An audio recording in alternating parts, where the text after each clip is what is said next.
Hello friends, നമുക്ക് രാവിലത്തെ breakfast ഒക്കെ ഉണ്ടല്ലോ. അപ്പോൾ ഇത് 2 ദിവസം മുൻപുള്ള വീഡിയോ കേട്ടോ. പക്ഷെ എനിക്ക് ഇടാൻ പറ്റില്ല, 2 ദിവസമായിട്ട് വീഡിയോയും ഷോർട്സൊന്നും ഇടാൻ പറ്റില്ല. അപ്പോൾ വീട്ടിൽ ഓരോ തിരക്കായിരുന്നു കേട്ടോ. അപ്പം എന്നാൽ ഇന്ന് ഇട്ടേക്കാന്ന് വെച്ച്. അപ്പോൾ ബൂരി ഉണ്ടാക്കുന്നതിൻ്റെ രീതി ഞാൻ ഇങ്ങനെയാണ് ചെയ്യുന്നത് കേട്ടോ. മുട്ട ഇടുമ്പോൾ നല്ല സോഫ്റ്റാവും.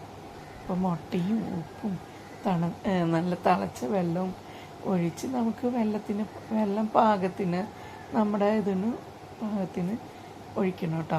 അത് കഴിഞ്ഞ് ഒത്തിരി വെള്ളമായി കഴിഞ്ഞാൽ പിന്നെ നമുക്ക് ഊരി പരത്താൻ പറ്റില്ല. അപ്പോൾ അങ്ങനെ നന്നായിട്ട് മിക്സ് ചെയ്ത് അങ്ങനെ കുറേ നേരം വെച്ചിട്ടോ. അത് കഴിഞ്ഞിട്ടാണ് പരത്തിയത്. പിന്നെ 10-30 പരത്തിട്ടോ. ഇവിടെ ഉള്ളവരെല്ലാവരും നന്നായിട്ട് കഴിക്കുന്ന പാർട്ടികളാണ്. അപ്പോൾ അങ്ങനെ അത് മൊത്തം വീഡിയോ എടുത്താൽ ലോങ് ആവുമല്ലോ, അതുകൊണ്ട് അതൊന്നും എടുത്തില്ല.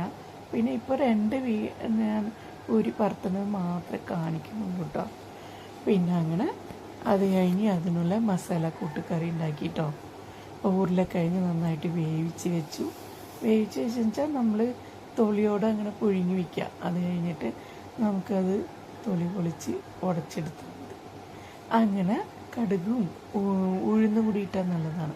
ഉഴുന്നും ഇട്ട് കടുക് പൊട്ടിച്ച് പിന്നെ സവോളൊക്കെ ഇട്ട് വഴറ്റിയിട്ട് പച്ചമുളകും സവോള ഇട്ടൊക്കെ വഴറ്റി അതിൻ്റെ മല്ലിയില വഴറ്റി കഴിഞ്ഞ ശേഷം ഇടാം.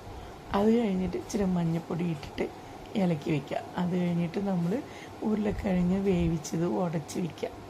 ഉടച്ച് വെച്ച് അതിൽ മൊത്തം മിക്സ് ചെയ്ത് കഴിഞ്ഞാൽ നമുക്ക് മസാലക്കൂട്ട് റെഡിയായി.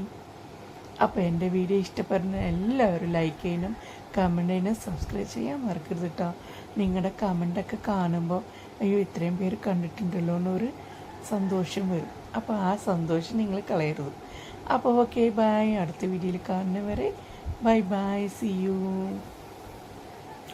അപ്പോൾ ഇങ്ങനെയാണ് മസാലക്കൂട്ട് കറി ഉണ്ടാക്കുന്നത്. അപ്പം നല്ല ടേസ്റ്റി സോഫ്റ്റ് പൂരി മസാല നല്ല സൂപ്പറായിരുന്നു കേട്ടോ. പിന്നെ കഴിക്കുന്ന വീഡിയോ എനിക്ക് എടുക്കാൻ പറ്റിയില്ല. അപ്പോൾ ഓക്കെ, ബൈ, സീ യു.